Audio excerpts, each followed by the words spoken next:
And I think we benefited almost unconsciously from people who were sort of loyal to the idea of the country. If they were on a program and were comparing their view of the country with people from 4 or 5 different places, all those views might sound quite different. But at base, there was a sense of being part of something together and a sense of obligation to it. And you consider the Canadians who went to war. I mean, this is a controversial issue about what caused people to go to war in Korea and the 2 world wars. Nonetheless, they went. And it wasn't a sense of adventure, necessarily, in some cases. It was a sense of some obligation. Was the obligation intelligent, well-founded, well thought through? No, maybe not. But they were part of something. And I think that, you see, we have the luxury to be part of something. That's one of the advantages of wealthy countries. If most of the people sort of in the range of this discussion were as poor, had literally no idea where their meal was coming from. Or I've dealt in the developing world with judges where there is a question of the corruption of judges. And I remember, I won't say where, but I remember getting aside in a room and saying, this is, I've heard what you said, but this is terrible. It undermines the whole rule of law. I said, why does it happen? Why is money accepted from outside sources? And the judge said to me, it might have something to do with the fact that I haven't been paid for 6 months, and I have a family, and because I'm a judge, I have an extended family, and they expect me to feed them, keep them alive, and those are people who have real problems. So they don't have if they're abjectly poor, or if they're in positions of apparent authority, which entails obligations but not much help. Those are people with whom you can accept they're being more selfish. Here we have this great freedom to do things, and increasingly we do. And will it continue? That's really a question with young people. Will it continue with young people? And all the evidence I see is that it will.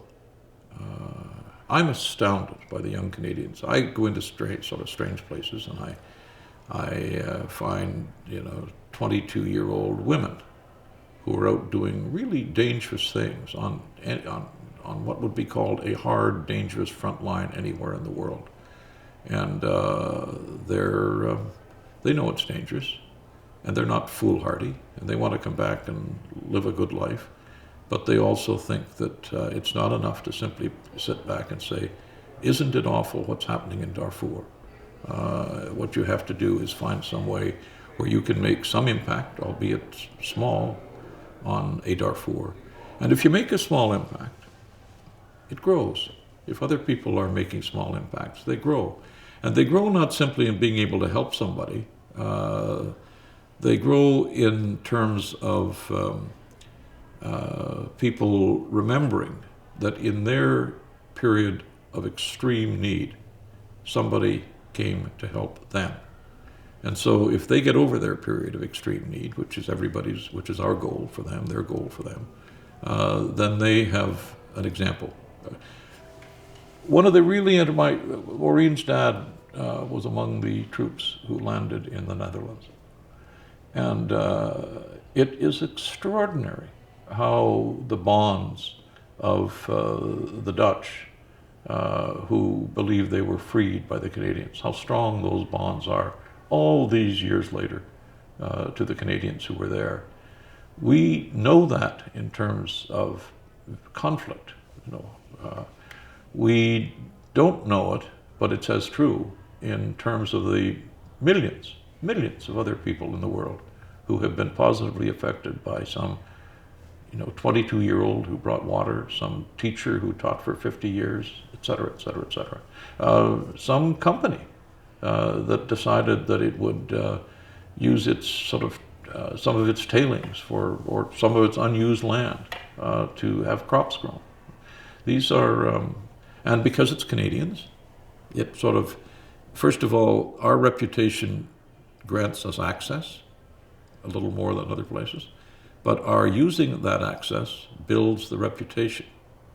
And a challenge for us is to try to figure out how we make that quality of Canada more widely known in the country as a quality. I'm convinced, I keep running into it, so I know it's there. And the question is, how do we make it more articulate?